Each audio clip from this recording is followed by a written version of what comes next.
7 medal வாங்கியிருக்குது ஒரு ஈழத்து சகோதரி குழந்தை. ஆனால் தெற்காசியாவில் போய் விளையாடுறதுக்கு பாஸ்போர்ட் கிடையாது, அனுமதி இல்லை. காரணம் அவர்கள் அகதி. இங்கு துவக்கப்பள்ளி கூட படிப்பதற்கு ஆரம்ப கட்டத்தில் அனுமதி இல்லை. உயர்நிலைப் பள்ளிக்கு போக முடியாது, உயர்கல்விக்கு வழி கிடையாது. பன்றி குடிசைகளோட கேவலமாக இருக்கும் அந்த குடிசைகள்.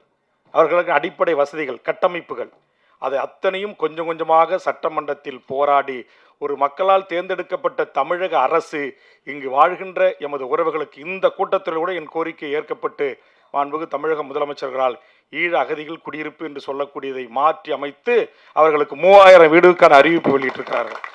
இப்போ பல்லாயிரக்கணக்கான வீடுகள் தமிழ்நாடு முழுவதும் இவர்கள் வாழ்கின்ற இடங்களில் கட்டி தந்து கொண்டிருக்கிறோம். அதில் கூட எனக்கு திருப்தி இல்லை.